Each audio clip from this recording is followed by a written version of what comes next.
what I appreciated about you and really made me want to come on here is the diversity of people you have. Thank you. And that is what we need in spiritual and non-spiritual spaces.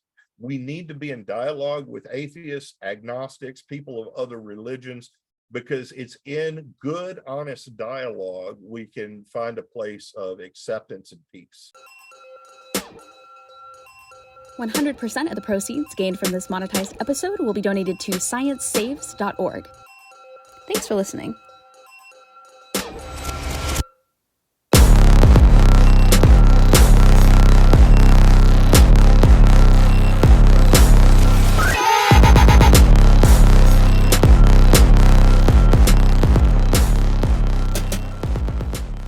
Well, Derek, Geekpreacher, thank you so much for being here with me today. I really appreciate having you. You are a much requested guest, and I'm stoked to talk to you. So thank you so much for coming. I'm looking forward to talking to you. I've enjoyed looking at some of your previous podcasts and hearing some of your stand-up too. So. Okay. And you still came. That's a good sign.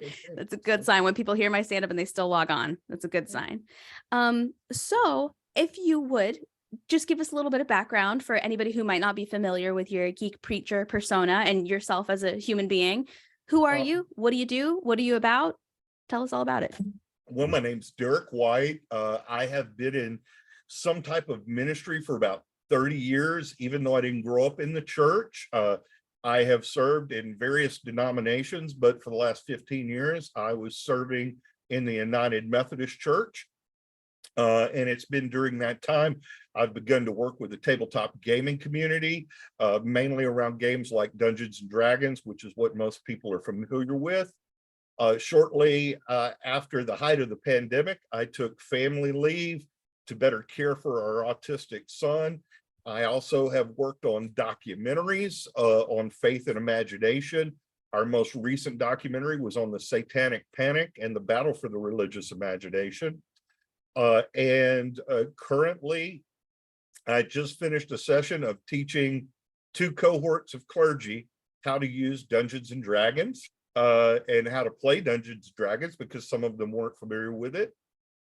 So that's part of what I do. And I'm also the chaplain for the Gary Con Gaming Convention, which is held every year in Lake Geneva, Wisconsin, in honor of the co-creator of Dungeons and Dragons, Gary Gygax. And so Gary Con is I'm their chaplain. The person who directs Gary Con is one of Gary's sons, Luke Gygax. He's a retired military now, and so the idea of having a chaplain just makes sense for him. And I tell people it's like being a hospital chaplain, but we get to play games, and I don't have to deal with it as many sick people. That's true. Hey, that's true. All the perks, none of the what's the opposite of a perk? A non-perk. None of the non-perks. The problems, but no, you have your problems there, because one of the interesting things to me about being a chaplain is that real life doesn't end when you're at a gaming convention. Right. So I have had people come up to me and say, "Hey, Derek, would you pray with me? Would you just give me some positive thoughts or some positive words? Because I got a call at this convention, and one of my parents just passed away." Wow. They knew that, they could have been sick or something like that. I've had people come to me, they're going through a divorce, and they're like, "Hey, can I just chat with you about this?" Because they know that I've been around. I've been on that part of the gaming scene as a clergy person since 2007. I've been a gamer much longer than that, but when I came out as a clergy person, if you will, because gamers are always suspicious of clergy folks, and I don't blame them. I'm suspicious of clergy myself. And so, that's kind of me in a nutshell. I hope that gives a kind of a well-rounded idea. Oh yeah, that taught me even more than I even knew. And I've been Googling you all week. Now, your bio has an interesting line in it. I was curious if you could just give us a little bit of update on that, or deep dive on that. It says, "I've been a geek most of my life and a person of faith about half that time." Yeah. So what does that mean? I did not grow up in church. Oh. No. Oh. Yeah, no. My family was what I would refer to as occasional Baptist. When we went to church, occasionally it was Baptist. You're a creaster? One of those Christmas No, Easters? no, just Easter. Oh, Seriously, because Christmas was like, why would we go to church around Christmas? Because it's too busy. As a little kid, I remember my older siblings grew up in church, but by the time I came along, my parents weren't in church. I mean, my mom and stepdad were running a nightclub in the 70s. You did what? not, yeah. I grew up around bars and all that fun stuff in the 70s. Yeah. What? Yeah. These are things you cannot Google online. I was going to say, there was not a Nobody trace of ever that. asked me, when people interview me, nobody ever asked me these questions. You know, they want to know about the D&D and all that. But yeah, to me, that's the fun part. That is the fun part. We lived in a trailer park right across from the bar that my parents owned. And so that's where I lived from the ages of 6 to almost 10 years old. So which is a formative time, you know. I'd go in the bar, play on the mechanical bull, play some of the early video games, shoot pool, all of that when it was closed, you know.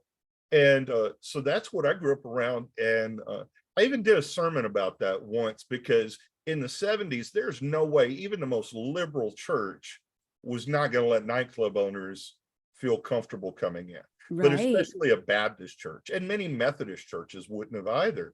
You know, you could have a gentleman's club, but not no country nightclub. I mean, it was so country. The name of the club was the Farm Club. Okay. Wow. Yeah. And so that's what I grew up around. You know, I mean, so I remember my first experience about Christmas was the Charlie Brown Christmas special. Yeah, because I never associated Christmas much with Jesus. It was all about Santa for me. So if we did go to church, it was probably around Easter, which I didn't get that connection either. You know, I was like, Easter's about the Easter bunny and eggs. But I remember going to Easter services with my family. I never remember going to any Christmas services. And the only religious Christmas stuff I saw, because it was the 70s and 80s, was in school when they'd have a school event. And of course, in the South, it's always going to be, there are other religions besides Christianity. And of course, I'm a little kid reading Norse mythology, mythology, and I'm like, of course there are other religions, you know?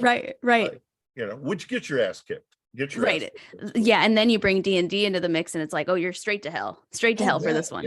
Next, you're going to be reading Harry Potter, and then you're just going to be. Oh, Harry Potter's 20 years later. What are you talking about? I had teachers freaking out over Tolkien and C.S. Lewis, which is wild, because C.S. Lewis, like, the lion is Jesus. Like, C.S. Lewis was a devout Christian. Now later in life, but still, he was a devout Christian, and so was I was about to say J.K. Rowling. So was J.R. Tolkien. Well, Rowling has a lot of Christian influence. You can see a lot of Christian influence in Harry Potter. You know, she's got that resurrection line on the tombstone from 1 Corinthians. So, and of course, she's coming out of British culture, and there is still while their culture is still more secular, there is still that underlying religious influence, because unlike the US, they have a state church. Right. And so at what age did you suddenly realize that maybe religion was the direction you wanted to go in? Because I feel like that's the complete opposite that most people experience. Yeah, well, I was always interested in fantasy. I was always interested in religion because I would read mythology. But when I say a person of faith, I wouldn't say I had a belief in or a worship of or a trust in any type of higher power. But so when I was 12 years old, I was really bored because we didn't have cable. And it was the summer, and a local Baptist church came by offering vacation Bible school. And you know, that's how bored you are at about 12 or 13 years old. And so I went to vacation Bible school, which was cool. I got to do some crafts, which was nice. And they had crafts for older kids. So I got to do some woodworking and some shellacking. That was kind of neat, you know? And so I did that. And then at the end of vacation Bible school, you have to go to the revival. Right. And that's back in the day of Sunday night church. Right. And so you have to go to the revival. I didn't go to church that morning, but we went to the revival. And they did the emotional music. and they did the altar call, Yup. and the emotional pull and all of that, and I don't remember a word the preacher said. I just know the music got to me. I started crying and I walked down the aisle. Yep. Looking back on it, I know it was just purely an emotional experience with Totally. no real faith involved. A long story short, they dunked me in some water the next week, along with some other folks who'd never been baptized. They gave me this thick book of Bible verses to memorize and work through with nobody to help me. And I got home and I was like, well, this is like homework. Screw that. Literally, it's like Bible homework. Yeah. And then my mom used it to browbeat me if I didn't clean my room. She's like, well, you're not a good Christian then. Oh, you talk back to me. You're not a good Christian. Yeah. I said, screw that. I'm not a good Christian. To hell with this. No need Right. for me to go back to church. Right. Because my mom said it. So that's pretty much was my attitude from the time I was 12 till I got till I was about 2021. I had a friend, still my best friend to this day, even though we're at different places in the church. Mhm. He became a really conservative Southern Baptist evangelical, Interesting. not a fundamentalist. Right. Big difference there. Big Yeah, difference. and this is back in the early 90s. This is back in the early 90s. The conservatives have already taken over the Southern Baptist Church, but there was still room for other thought. Right. Like you could believe in evolution back then. Right. You could be a Christian and believe in evolution.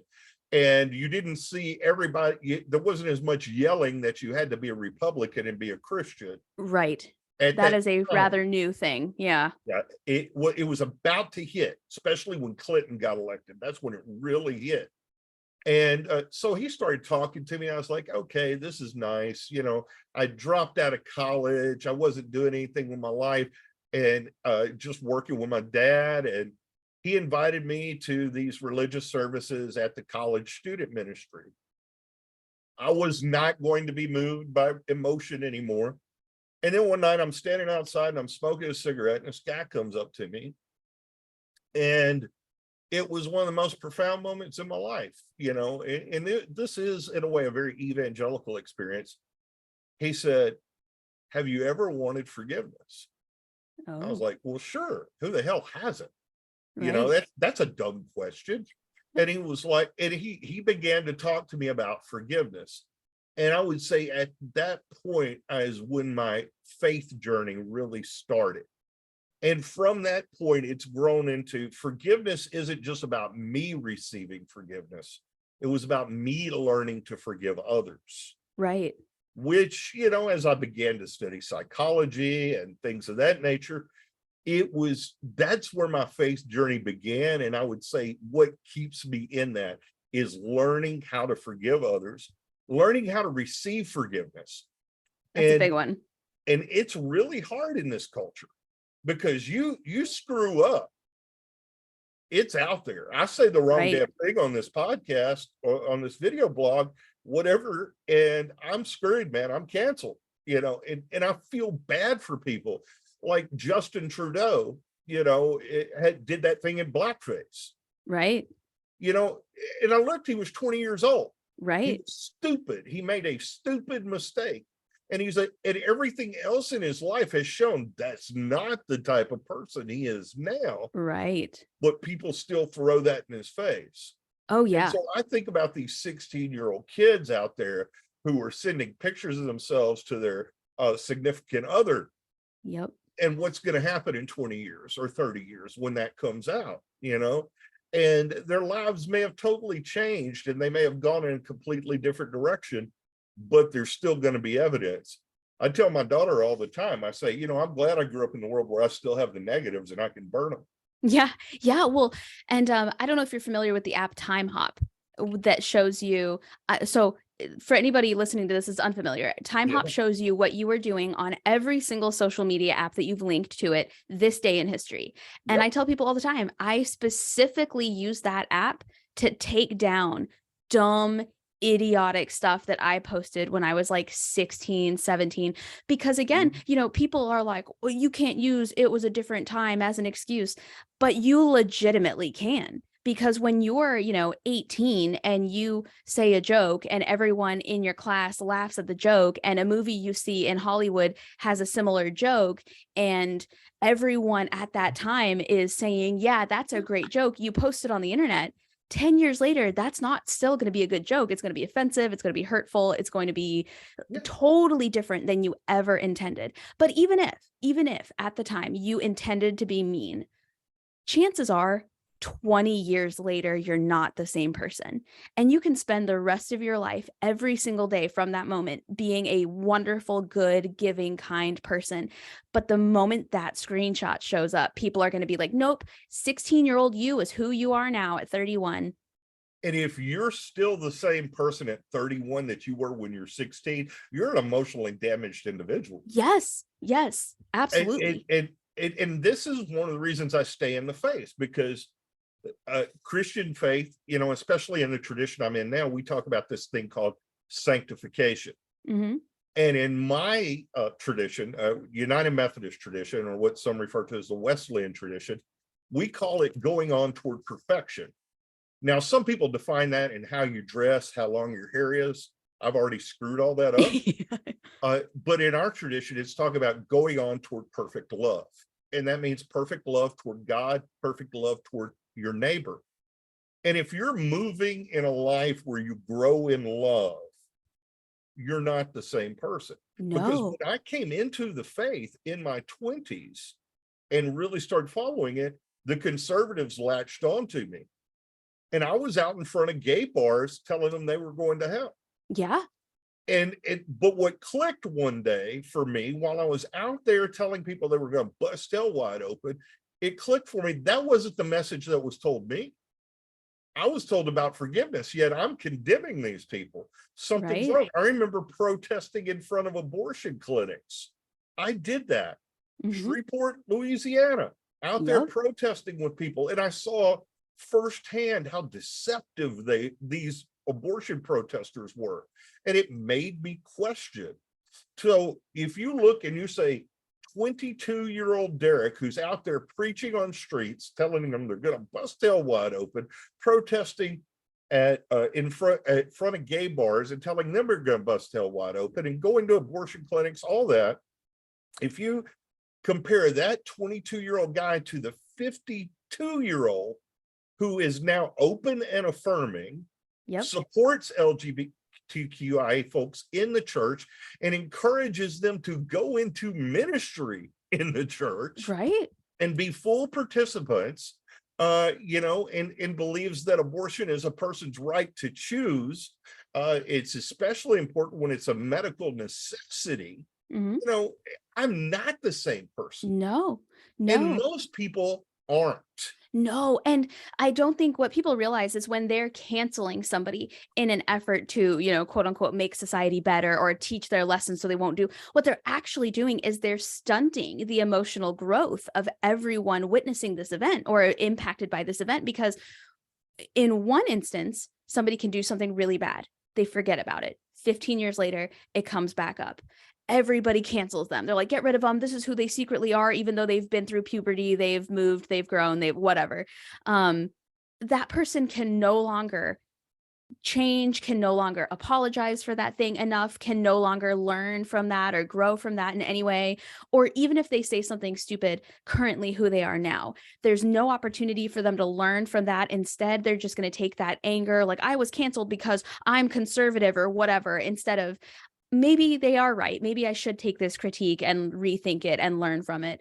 When in reality, I think the best thing we can do for our society, either in religion, outside of religion, on social media, off social media, is allow people to apologize, state exactly what it was they recognize they did wrong. If they've been different since then, state exactly why it is that they are different, how it is they're different, what it is they're involved in that has changed them as a person, and then teach other people about, don't do what I did. Here's what I learned from my mistakes. And I was telling a past guest, I'm lucky that I've been able to get ahead of it in a way. So something that I like to do is I do a lot of stand-up, but I also do a lot of storytelling. And what I do is I write down a list of like the top 10 things I hope nobody ever finds out about me. And I immediately talk about it, perform it, film it, put it on YouTube, because at least I can say, you're trying to cancel me right now for something I admitted to 10 years ago. And I explained how I'm no longer, I'm still going to get canceled, but like, at least I can say that I admitted to it long ago and I'm not just apologizing because you caught me. See, But that sounds like you grew up a geek. yes. I would get my ass kicked in school all the time. And one of the reasons I would is because I would get ahead of the insults. Yes. Yeah. People would get, because that was a big thing, Yeah. insulting somebody. You're a nerd, you're a geek, you're a dork. And I would see them coming. I could see it in their eye. They were about to insult me. And so I would do what I called Rodney Dangerfield comedy, and then I would insult myself and I'd beat them to it. And that made them mad, it's like, I can't get in a line against you. Of course you can. Yeah. You can insult me better than you can. I have effing low self-esteem. Thank you very much. Yeah. Like all of my comedy specials are named after insults I've been given. There's trash, there's wasted potential. I just call it what it is. But I remember when my brother was a kid, he kept getting in trouble at school because the bullies would come to bully him, and he would, since he was smaller than them, he would say things that were so such emotional damage, just being like, yeah, like they would be like, hey, like shrimpy, like dummy, and he would, he'd come back with like, sorry, your intelligence is so low that like you can't even spell the word such and such right, and you can't even, and he would just like emotionally harm these children that they would have to take him to the office and call my mom and be like, look, we don't know what to do. He's doing a great job defending himself, but he's harming people's like mental emotions here. What are we gonna do? In the 80s, that got your ass kicked. I mean, I'm serious. If I would do that, I would say that, things like that. Like, dude, you can't even spell these insults you're hurling at me. Well, I can spell fist. Yeah, I can spell knuckle sandwich. No, even though they probably can't. couldn't. Well, you're gonna eat it anyway. Yeah. So then when you decided that your future was going to be involved in Christianity, you mentioned before that you've studied a bunch of religions in the past. How did you decide that Christianity was the correct one, having read as much as you have about other religions? I would say, all right, I am a pluralist now. Got it. But at that time, I wasn't. And pretty much when you have an experience of forgiveness and you begin this journey of forgiveness, and that's where you've had some life-changing emotional experience, you latch onto it. And so when and you put yourself into that subculture, and that's all you hear, that's all you talk to, that's all that you know, well, there can't be any other option. Right. This has to be true. And one of the things that fundamentalism and evangelicalism do to you is, one of the things that they'll say is, if the Bible's not 100% true, then it's all a lie. Right. And there are many hardcore atheists that'll say that too. And I'm like, fundamentalists and atheists are saying the same thing. And I remember Wait a second. experiencing that. I remember hearing atheists say in the mid-90s who were saying, hey, if the Bible's wrong here, then everything in the Bible has to be wrong. I'm like, well, okay. I guess I have to prove that the Bible's 100% right. Right. But being a geek and being a nerd, you suddenly realize that that's not logical. Right. Exactly. If I look at a math book, and I've looked at, let me give you an example of my son's history books. Growing up in the South, we still get that Southern history about the Civil War. Yeah. The Southern abridged version of American history. It becomes the War of Northern Aggression, And so I will, as someone who's read a lot of history and who knows what the war really was about, I'll read some of these books that try and put it off. And I see that in my son's history book, and I will go, this is incorrect. Let me show you a better source. Does that mean everything in my son's history book is incorrect? I've seen him do math problems, and I've looked at the math textbook, and I'm like, oh, that was a typo in that answer. Does that mean the math book's wrong? So, if you look at the Bible, there are things in the Bible that are obviously wrong. That doesn't mean everything's obviously wrong. Right. And so I began that journey, what today the cool kids call deconstruction. Yes. So I began that journey of deconstruction. It came through education. So I think the best question to ask now is, why am I still a Christian? That is a good question. Because I am a pluralist, and I would say I am still a Christian. The simple answer is Jesus. Right. And for anyone listening, pluralism does not mean that he's married to more than one woman. That's not what that means. Yeah, no. My wife wouldn't allow that. Yeah. She would not allow that. So Though I do have clergy friends who are in polygamous relationships, who are in, what do they call it now? Polyamorous. Polyamorous. Thank you. I was going to say, don't say their name if they're in polygamous relationships. They can get in trouble. So basically what you're saying is it's not necessarily that you are Baptist or that you follow a specific denomination. It's more that you follow Jesus and his teachings, and wherever that takes you is where you feel welcome. Yeah. Now I will say I am firmly in the United Methodist tradition, but I would say that I am what the terms people use today are progressive. These are not terms that we used back when I was coming in through this, even in 2010, 2007, all of that. Those weren't terms we used. We would say more liberal, more gracious. And so I am United Methodist because I love our theology, because we have a theology of grace, of forgiveness, of mercy.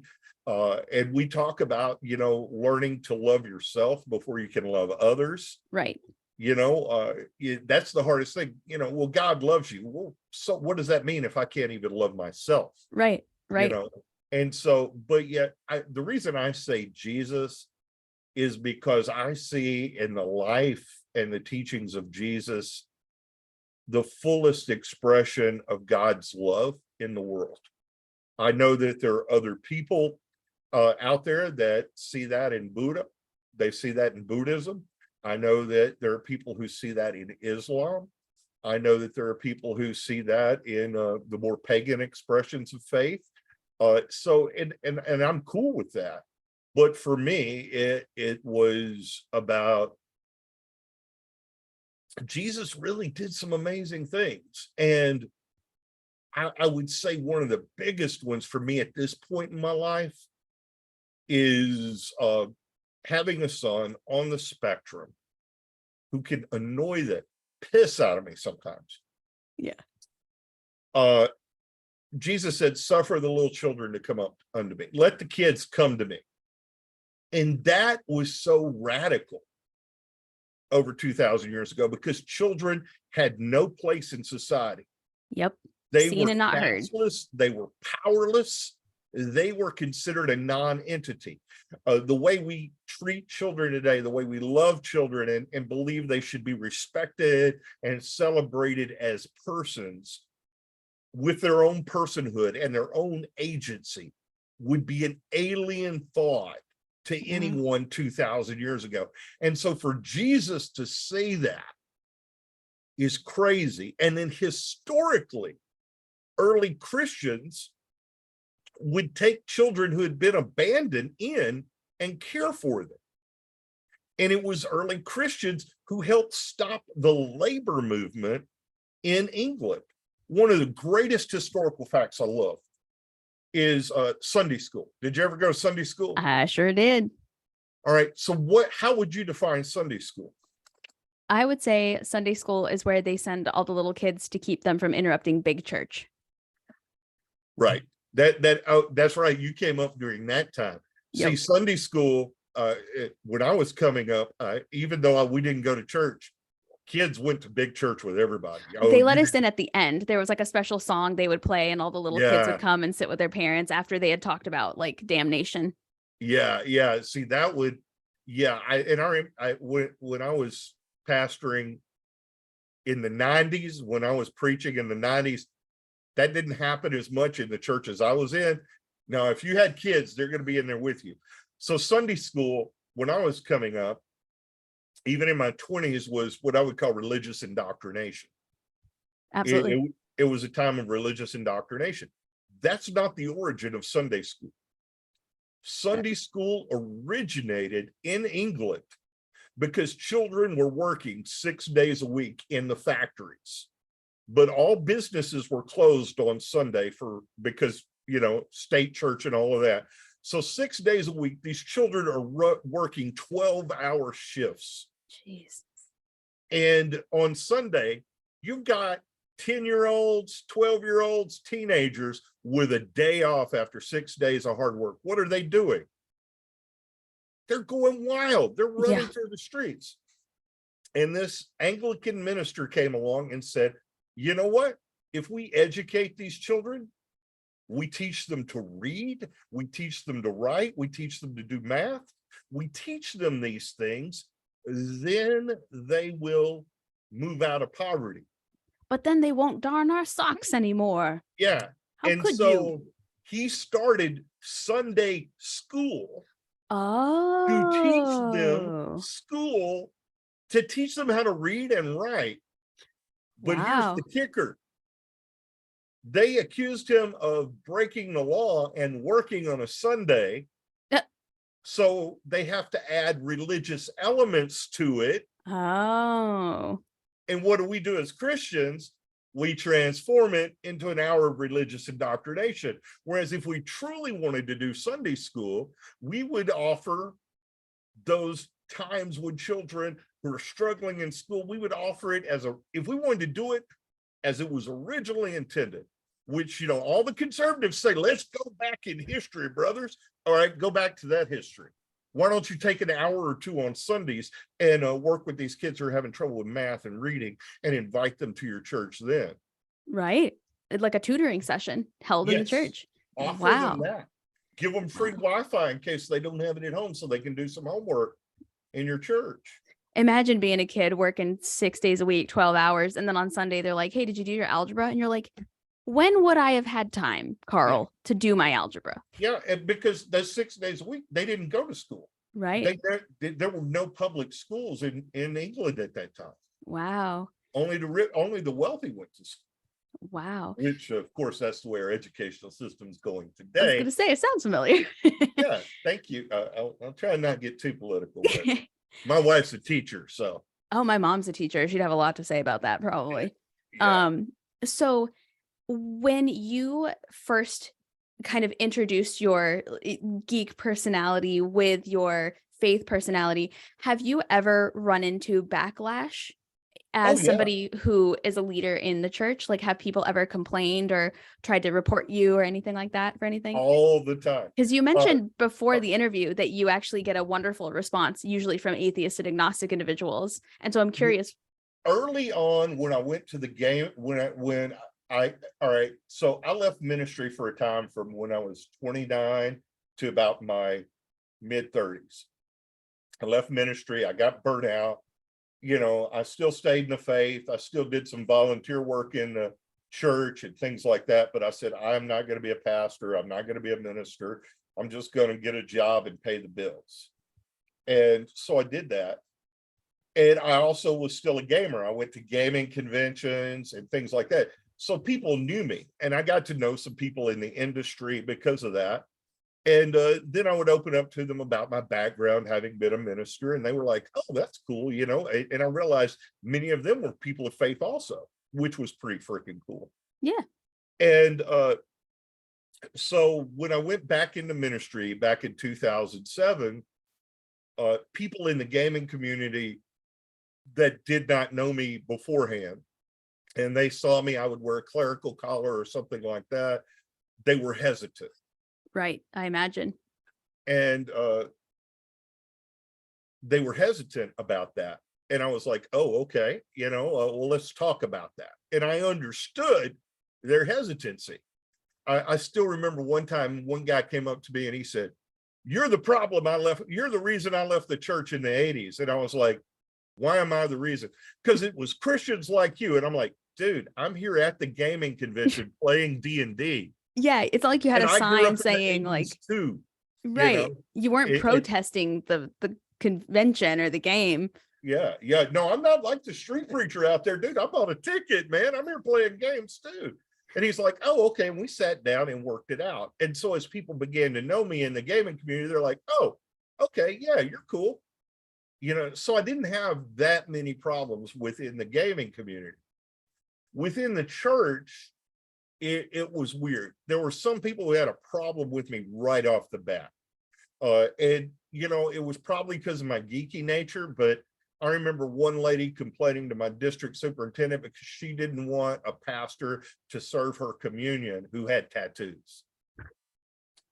She didn't like looking at my tattoos when I served communion. Then close your eyes, Kathy. Yeah. And so I'd call her Karen on crack, but we won't get into that. She was a bitch. But I'm sorry. Shame on me. I should be more forgiving. But so I didn't have, so I would have some problems like that. But the biggest one I would find is in the United Methodist Church, we're itinerant. So that means we go where the bishop tells us to go. Okay. So we don't choose the church we go to. Well, most of us don't, Yeah. I didn't choose. So the bishop would be like, go to this church. And so when I would go to the church, they would send a bio and they would talk about the stuff I do with the geek community and things like that. And when I would first come in, they'd be like, oh, that's really cool. That's really neat. That's wonderful. But when they found out I was for real about it, that this just wasn't some gimmick. Right. Because lots of preachers use gimmicks to get into church and to grow. I'm like, wait a second, this dude's actually out at the vape shop hanging out with the metalhead. Yeah. Yeah, because I like to vape and I like metal, and the guy's a cool guy. And I like him, and we talk about all kinds of stuff. I mean, you have some of the best conversations with a heavy metal guitarist, man. Those guys are philosophical, man. I'm telling you. They're deep thinkers. And so I would talk with him and hang out. And they start getting a little annoyed by that. And so they see somebody walk into the church who's like, hey, I got to hang out with this preacher. I kind of liked him. They walk into an upper middle class white church and they got piercings and tattoos all over their body. Right. They're looking like me. Right. But they're not looking like the rest of the congregation. And people are like, ooh, you're that. So after about the first year, that's when people would begin to get upset because they're like, oh, this isn't a gimmick.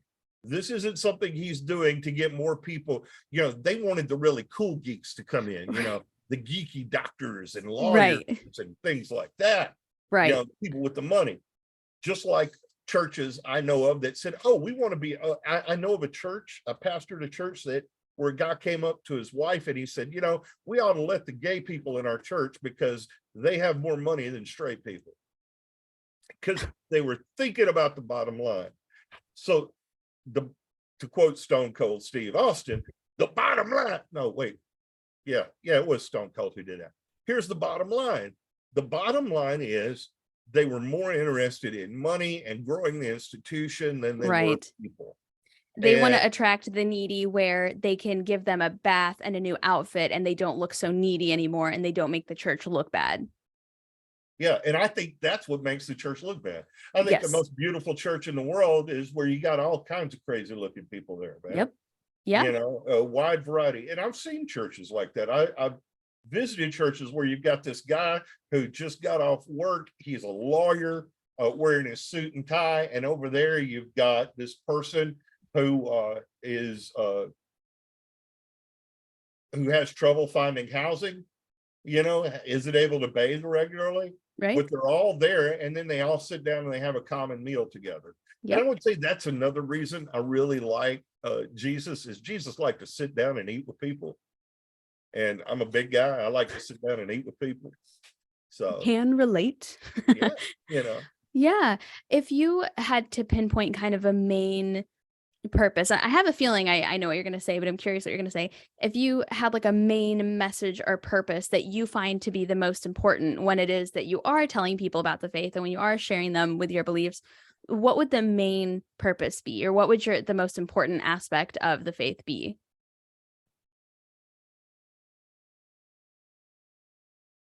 Honestly, it depends. A lot of times it depends on who I'm talking to. Mm. But I will say the message I want to communicate the most: learn to forgive, respect your own boundaries. Mhm. Because That's so important. even in forgiveness, you still need to set up boundaries. Learn to Yes. forgive, respect your own boundaries, learn to receive forgiveness, and learn to love. Yes. The You know, receiving is so important. I feel like so many people don't know how to receive forgiveness. yeah, and I think that's where the divine enters in. I think that's where the divine enters in, because forgiveness is a divine act. Right. It is at its heart a gracious act. And when we can forgive someone else, I think that's where God is in that moment, because we are doing what God does for us. God forgives us in all our stupidity. We love to talk about original sin. I like to think of original stupidity. We do stupid things. We're screwed up people. We screw up life. And so, I love the idea of the divine coming into that moment of forgiveness, and the idea of love, where love, yes, is about sacrifice, but again, it's also about receiving. And I think that's important in our culture, especially in our Western culture. We're taught that to you're going to get me receive to is preaching rude. here. You're Yeah. going to get me to preaching here. And I don't want to come off as a preacher, but I can't help it. We devalue that which is free in our culture. I've experienced that in my own life. For the longest time, a lot of what I get paid for now, I used to do for free because I had another job. I was pastoring full time. And so I would do stuff for free. And I found out that when I switched to having to say, hey, I got to pay my bills, I got to charge you for this. Right. I mean, I've told people who would come to me for free sermon advice, dude, I got to charge you for that now because this is my job now. Right. And and some of them have said, well, I'm not going to pay you. And I said, okay, that's fine. I'm not going to help you. Yeah. Yeah. No, But seriously. in our culture, people devalue that which is free. I've seen that at times, when you offer someone something for free, they'll throw it on the ground. And it could be something good. It could be something valuable. For example, you ever watch Mr. Beast? Are you familiar with Mr. Beast? Yeah. Yeah. He's great. Mr. Beast gives away money, but it's not free. Right. You've got to do something stupid for it. Now, Mr. Beast obviously does that for the views. Right. But he also knows that if he just gave the money away, people would devalue it. Exactly. And so one of the things that is problematic in our culture is I want people to learn how to receive freely acts of forgiveness, acts of love, without devaluing it. Absolutely. And 100%. that's a hard thing to get across, because It's really hard. In a capitalistic society, everything has to have a cost. And it does have a cost, but that doesn't mean it's still not free to you. Right. I mean, Christmas time, somebody gives you a gift that you didn't expect. How guilty do you feel? Very guilty. Because you didn't get them, but I didn't get you anything. And then when they say, but the only gift I need from you is your company, you're like, oh, that's freaking lame. Yeah. That's freaking lame. And they really mean it. Yeah. Really mean it. Yep. And then you can't receive that free gift without feeling guilt.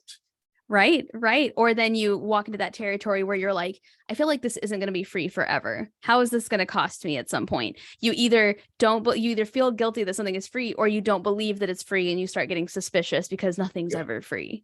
Yeah. And that is something. When somebody offers you a free gift, I forget what movie I was watching. There was a great line. Oh, it was Amazon Prime TV series, kind of a sci-fi TV series. And in it, this criminal gave his nephew a stack of money. He said, here, do you want it? And he's like, well, yeah, I'll take it. And he took it. He said, now here's the lesson. Somebody offers you something for free, ask them what the cost is. Yep. He's like, oh, take it back. He's like, too late. You already took it. Yep. So I was like, that is a great theological point. So when God asks you, you know, like if God offers you forgiveness, you say, what's the cost? You know, and of course, in evangelicalism, well, Jesus already paid the cost. But you do need to cut your hair, you do need to vote Republican, and you do need to follow the party line and screw healthcare for all people. Yeah.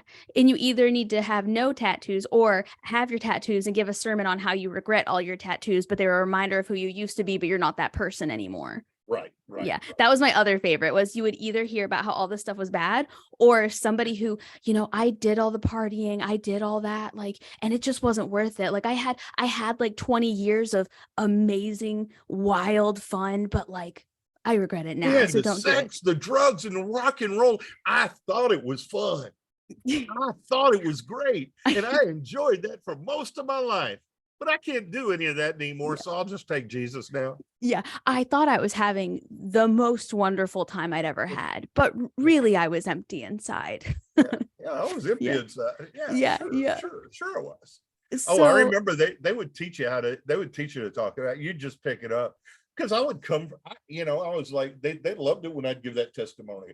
I Yeah. used to sell drugs. I used to go to the bars. I used Yeah. to run with wild women. yeah. Damn, I missed that. When I was in school, there was a girl who was very, very popular. She was super popular. Everybody loved her. And she like totally stopped coming to church, stopped hanging out, started like selling weed, straight up became like a weed dealer, did her thing, went wild. But when she came back, she like talked to us about how like, but like the Lord has forgiven me, so now I'm forgiven. And everyone was just like, yeah, come on, come back on. Like, we're not going to judge you at all for that. Like, just come on back. And I was like, now wait a second. If I had done that, I wouldn't be allowed back in this group. But because you get up and there's like music playing and there's lighting and you say like, but like, yeah, I made a shit ton of money being a drug dealer and I had a wild time, but I regret it now. And everybody's like, amen, amen. And you're like, am I the only one that sees through this entirely? Like, wait. I mean, and there are some people I've met that have had legitimate regrets. Totally. I've seen 100%. But they're not legitimate the regret. ones on stage. Exactly. And it's like, Exactly. you know, it's almost like a TikTok trauma dump. Exactly. Yes. And that's not healthy. I don't know why trauma dumps started coming up on my TikTok feed, but I was like, no, I'm not interested, Yeah. and they still keep coming up because it's Yeah. not healthy. And Yeah. that is an unhealthy religion when it's about trauma dumps. Right. There's a big difference between I have forgiven myself for the way that I used to be, and I'm going to work my hardest to prove to others that I can be forgiven, and to, you know, and to show forgiveness to them for what they've done. You know, there's a big difference between that and I did all this because it looked like a lot of fun. And now I'm just going to come back and say that the Lord forgave me so that nobody can tell me that I'm not forgiven. Well, you know, now, if I remember watching some of your videos, you came up Southern Baptist, right? Yes. Mm-hmm. You know, and one of the things my friends used to say, because I think it was in the water in the South, my friends used to think I was either Jewish or Catholic, even though I didn't grow up in church, because I always felt so guilty about stuff. Yes. Because we're made to think that anything fun is wrong. Anything fun. Yep. If you're enjoying yourself, it's wrong. Yes. I'm just like, and one of the things, you know, as I was moving, I'd moved out of that mentality for a number of years. And so I remember a mentor of mine, after I'd moved out of that mentality, one of the things he told me, he said, you know, he said, we don't have fun enough in the church. I mean, and just playful fun. Right. He said, but when you think about it, you know, in the Genesis story where you have the narrative of God making Adam out of the dirt of the ground, God's playing in the mud. Yeah. Yeah. And I was like, I love it. You know, the idea of the divine playing in mud. And when we did our documentary on the Satanic Panic, I was talking to this sociology of religion scholar who wrote a book about Dungeons and Dragons and play and all of this. And one of the things he said in the interview in the documentary is that all religious activity, all religious ritual begins in play. Mm. And so I see that there's a disconnect when we say having fun is wrong. religious people shouldn't have fun. They shouldn't enjoy themselves. I mean, the idea of enjoying sex in most Christian religious circles is just horrific. It is for child rearing. That is it. Yeah, you know, and that's just ridiculous. Right. If it would, it wouldn't be fun. Right. It wouldn't be fun. It wouldn't be enjoyable. Right. I mean, why is it enjoyable to have a drink or two? Not 5 or 6 or 10, you know. Right. Getting bombed out of your head is not enjoyable. Well, what's wrong with having a drink, having some whiskey, having some beer, whatever you drink? Right. You know, as long as it's not harming you, as long as it's not destroying you. And so knowing that religious ritual comes out of play, that's how we evolved religious ritual from play. Why should we not go back into play? And I tell people that's why I sometimes like high churches, like Episcopal churches, because it's like going into a cosplay event. Yeah. When you see all the robes and the incense, I'm like, oh yeah, man. Yeah. This is awesome. Yeah. It's better than I was in England doing some doctoral work, and we went to this Anglican church, and they had incense, so much incense in this old cathedral building. It was just like a cloud of smoke above all our heads. And I was like, oh man, that was a religious experience. Yeah. Yeah. I'm telling you. I wanted to go Pentecostal in that moment. I wanted to go, it's the glory of God. Oh, I had a wild experience in an Anglican church in Canada. Wild. Only time I've ever been in an Anglican church. Kids were like running all over the place, like screaming and playing in the aisles, like in front of the church. The pastor cussed like 4 times. Oh, hell yeah. I was like, what is this? It was wild. I've never been back to one since, but I've always wanted to go back and see if that was just that guy or if it was all of them, because it was in Canada. So maybe they do things differently in Canada. I'm not sure. But Canada is a little bit more liberal. You know, I've got the American version. I've got many Episcopal friends, and I don't know about many of them cussing in the pulpit, but go out and have a beer with them and they cuss like sailors. Yeah. Well, and he did it like in fun. He was like telling a funny story, and he's like, and I thought, you know, fuck it, sure, I'll do it. And my mom just looked at me, and I just looked at her. I was on like your mother was with you too. I was in high school. We were on a road trip. Yeah, beautiful. It was beautiful. That's beautiful. Now here's the question. Did you take communion? I don't remember. I don't think I did. I don't think we did, because we weren't members of the church, and I think there was like they said something like you had to be a member of the church to come up front. Really? That's odd. I could be wrong, but I did not take communion. Most Anglican churches, as the only way they do it is they say, as long as you're a baptized Christian, you know, and we're not going to check to see if you've ever been baptized. Right. Well, and I don't remember if my mom just like put her hand on my leg and was like, stay seated, like don't go up there with these. What's funny is my mentor, I don't think he realized that the Anglican churches in the United Kingdom were open communion, because he asked all of us why, all the students that were there, we all went up for communion. And so he asked us later, he said, so why did you go up for communion? Because it looks very much like a Catholic service, but in English. Does. Yeah. And I looked at him, and I said, I'm not going to say his name because he'll get mad at me if he finds out. But I said, doctor, we asked before, the Anglicans around here, if we could take communion in an Anglican church, and they said all the Anglican churches are open communion. So yeah, we took communion. And he was like, I could see it in his eyes. Oh, he did not realize that. And I'm like, you're the professor. Yeah, baby. I just taught you something. Like, take that. You know, we did something churches are bad about. We asked consent. Oh. I'm horrible. Anglicans, we like them because they cuss and because they value consent. That's why we like them. Everybody should be. We try to do good about that in the United Methodist Church. Depends on, you know, it depends on the church you go to, but most of us try to be pretty good about consent. So now tell me about Dungeons and Dragons and discipleship. Well, it's interesting how that began. I have been playing D&D on and off since the mid 1980s, and as I said, I work with Gary Con Gaming Convention, so I run a lot of tabletop role-playing games over the years. And when COVID hit back in 2020, I got back on TikTok. I looked at TikTok, and like the rest of the world, I was just like, okay, I'm stuck at home. And I discovered the Dungeons and Dragons community on TikTok. And I was like, my people, to my tribe in another area of social media.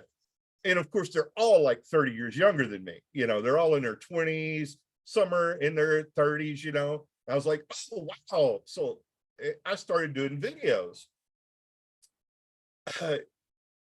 Last year, I was contacted by the East Ohio Conference of the United Methodist Church because one of the people that worked for the conference discovered my videos.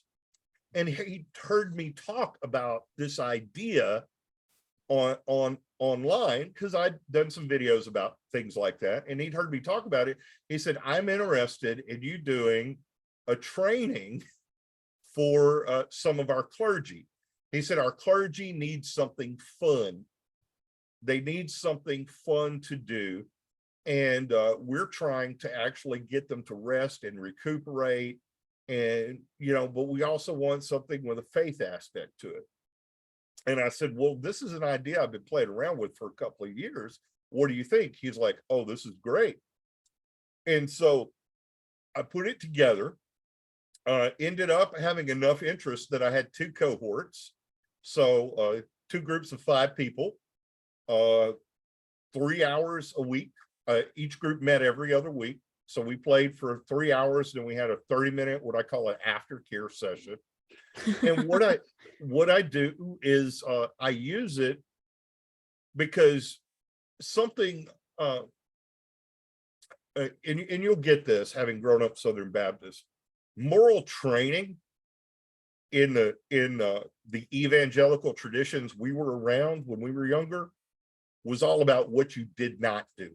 Right. In Southernese, it was, I don't dance, I don't drink, and I don't chew, and I don't date girls that do. Yep. You know, Yep. And so that was, it was, moral training was all about that, or as I like to refer to it, ethical training. Right. And for us, as people who want to grow in grace in the Methodist tradition, we want to grow in love. What I used is something called virtue ethics, Okay. which are themes, and you're a storyteller. Mhm. Tell me a theme that you really like to bring out in a story. Cringe. Cringe. Oh, you would give me the hard one. Well, Or- okay, cringe. So say horror. Do you like horror? Yeah. All right. There are 4 classic virtues we get from Aristotle. It's called fortitude, prudence, temperance, and justice. If you've ever seen a horror movie, people are not very prudent. Right. They do stupid things. Right. You know, as my mama used to tell me, know when to speak and know when to shut up. Yep. And in a horror movie, or when you're cringing, it's like, ah! Oh, he heard you, axe in the head, you're dead. Yep. So what I would do is at the end of the sessions, I would say, okay, where did we see these virtues come up? And the idea behind virtue ethics is the more you practice them, the better you get. Interesting. And what fortitude can also be described as courage. And what really got me on this idea was even before I went back into ministry, I was talking to a doctor who is not a Christian, comes from an entirely different religious tradition. And he really made me think. He said, I've been playing Dungeons and Dragons since I was a little boy. And working in a doctor's office is one of the most horrible places to work with other people because there's always so much drama. And I'm like, oh, I've seen Grey's Anatomy. I've seen all these. Yeah. And I was like, is that true? And he's like, oh my God, yes, everybody's sleeping with everybody. And, you know, people are plotting against you and this and that. And he said, but one of the things Dungeons and Dragons taught me was how to deal with these social situations. Because in some games of D&D, things get very social and people have political dynamics in their game. And I began to think, if it taught this doctor how to navigate difficult social situations, then I can use it to teach people how to how to navigate difficult ethical situations. Yeah, absolutely. And that's what play is about. As a kid, if you practice courage, when that event happens in real life, courage occurs. Interesting. One of the things I got from a book I read on virtue ethics once, do you remember the guy Sully who landed the plane and everybody celebrated Sully? Yeah. This guy wrote, Sully could have never done that if he had not practiced over and over and over again as a pilot. Because only a good pilot could do that. Yeah. You had to practice. He didn't just get lucky. Right. With someone who is good at it. So if you want to be courageous, you have to practice courage. Right. And that's a virtue, and it grows in you over time. Prudence, knowing when to speak and knowing when to shut up. We learn from our mistakes. We were talking about mistakes earlier. Right. Mistakes are the place. Oh, I did blackface when I was 20. That wasn't very prudent of me. I let me grow and practice prudence and know I don't need to say these things or do these things. Right. Fortitude, temperance. Temperance usually means don't drink. That's the traditions we were in. Oh, interesting. That it was the temperance movement. Yeah. But that's not the original meaning of the word. It's like, I was going to say, I wouldn't have guessed that. It's like tempered steel, knowing when to bend and knowing when to stand firm. Interesting. So if we're going to teach children in the life of the church, let's teach them these things and let's use a game to do it. And then of course you have what are called the 3 Christian virtues: faith, hope, and love. And so you can teach these, you put these themes in your story. And if you just took all 7 of those virtues and wrote a story, people would go, oh, that's an amazing story. Right. But the great part about a role-playing game is the kids or the adults help you tell the story. Yep. And so they get to explore those themes. So you've got one person, courage isn't an issue for him. He's the courageous guy in real life, but maybe he's dealing with hopelessness. Right. And so he wants to create a story about hope. Well, let's work on hope for that. Somebody's in a really bad relationship and they want to see what real love looks like. Let's create a story where love is about sacrifice and help and kindness and mercy. And so that's what I was doing. And because it's in those moments, I think we encounter the divine. Yeah. It's practicing the presence of the divine in our lives when we do this and we grow in this. And I think as we grow in courage, we grow into a deeper knowledge of who God is. I've never heard it phrased that way, practicing the presence of the divine. I like that. Yeah. Well, to be honest, I stole that line from a guy named, I forget the name of he called it practicing the presence of God. Still, yeah. I like to say the divine because I like that. Some people, the word God holds baggage, It does.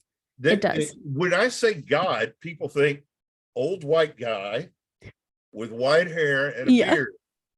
Right. And I don't want them to see the divine that way. I don't want to see them the creator that way. Because one of the things that's rich about the Bible is there is feminine language for God in the Bible. So maybe you need to see the divine in the more feminine aspect. Right. I mean, that's helped me. That helped me a lot, seeing God as nurturer, as mother, and seeing God in that way. Yeah. And then seeing God as male and seeing God as gender neutral. That all of those are in the Bible. And I think there's a weight to the word God where like somebody can have a wonderful spiritual experience, but if they're told was it God, or if they're asked was it God, they might be like, well, maybe that wasn't God, like maybe that wasn't, maybe that was just like special. But if you say that's the divine, they might be much more likely to say like, yeah, that was a very divine feeling. Was it God? Maybe not. Maybe it was something else. Maybe it was just spiritual. But and wasn't it Ariana Grande who said God is a woman? Isn't that one of her songs? It might be. It probably is. I don't know. But I like the song, What If God Was Just a Schlub Like One of Us? I haven't heard that song since Bruce Almighty. That was the last time I think I heard that song. But well, Derek, I know that I said I'd only keep you an hour, and I've kept you way over, and I apologize for that. That's fine. I love talking to you. Great. This yeah. awesome. I've enjoyed it so much. I would absolutely love to have you on another episode. So I'll probably hit you up soon with like a new topic or anything you ever want to get on Please here and talk do. about. I enjoyed watching your videos. What I appreciated about you and really made me want to come on here is the diversity of people you have. Thank you. And that is what we need in spiritual and non-spiritual spaces. We need to be in dialogue with atheists, agnostics, people of other religions, because it's in good, honest dialogue we can find a place of acceptance and peace. Absolutely. And it's very important to me that everybody feel welcome on my podcast, on my YouTube channel, in my Discord. I want everyone to feel like their thoughts, their opinions, their feelings, their questions, whatever it is, whatever reason it was that they sought out this material, that they're all welcome. I would hate for somebody to listen to an episode and think like, oh, so she thinks I'm a dumbass because I believe in God or something like that. I would hate for that to be anybody's takeaway. And so the minute I saw your content, I was like, yes, this is perfect. Like you're the embodiment, I think, of the way I want people to feel when they come and like listen to an episode or be a part of the I don't want to say the brand, the Growing Up Fundie Club. It's fine to say the brand. Is it? As long it is. I used to I have my bachelor's is in marketing. Oh, really? And learning your brand, it was hard for me as a minister to come to that. But think of that brand as what's burned into your soul, or whatever you want to call it. I'm a redhead. I don't have a soul, but it's burned in somewhere. That's a lie. That's a lie. Because you have freckles, and that's every soul you've ever stolen. That's true. I do. And my bird tries to bite them off, and it hurts. One of my best friends is a redhead, and he would always be like, I have a soul. I got at least 20 of them right here on my arm. We just got him spread out a little bit further than most people. But I'll leave you with a line that you may like then for acceptance. This is what I tell people. And I said this in my documentary. I tell people, I believe in the welcome table, whether it's the dining table, the gaming table, or the boards table. You're welcome at my table. I love that. And now I just have to figure out what my different tables are, because I love that. I think you should make that a shirt. Do you have a shirt? I do not. I am horrible about merch. I think it's so funny. I was really good about merch when I started this, and now everybody does merch. And I'm like, damn it, everybody's doing it. I don't want to do it because don't go with the flow, damn it. Yeah. And then I go, wait, maybe I can make some money off of that. Right. Like I'm thinking about stickers, but honestly, like I wouldn't want a shirt with my face on it. I might want a sticker to put on my water bottle with my face on it, but I don't blame anybody for not wanting a shirt. If you do something, my marketing background says you should, if you put your face on something, it should be a silhouette with just red hair and a ponytail. I love it. Or my dog is in my logo. So I might just do her. I might just make her like. Man, that would sell more than the silhouette, because we love the doggies, and yes, we love doggies, but we have kitties right now is all we have. Oh, I have dogs, and then I just got a bird. I just got a parrot, so maybe I'll put him somewhere. I'll make him part of the brand. Oh, that would sell. People love the animal stuff. Yeah. Well, Geekpreacher, Derek White, if people wanted to find you, if they wanted to be a part of anything you're doing, whether it's the Dungeons and Dragons and discipleship, or listen to any podcasts you've put out, where would they be able to find you? The easiest places to find me are on social media. Just look for the Geekpreacher or Geekpreacher. You can go to pretty much any social media, TikTok, Instagram. I have a page on Facebook. Just look up the Geekpreacher and you should find me. Unfortunately, as we talked about earlier, my website is not the best in the world. I haven't updated it in a long time. And that's because you can find it pretty much, you Google Geekpreacher, you're going to find me. Yeah. And you'll find most of my social medias. I do a lot of videos on TikTok. I've tried to start moving those videos over to Facebook. I mean, not Facebook, YouTube. Mm-hmm. So just look around and you'll find me. Yeah. And I will link all of that in the show notes. So that's cool with you. I'll put direct links to everything. But this has been a wonderful conversation. I am already trying to think of topics that I want to have you back on to talk about. And I know at least a few viewers who would love to see you back. But thank you for your time and your wisdom and your story, and for the work that you do. I really appreciate it. Thank you for having me, and I hope you have a wonderful weekend.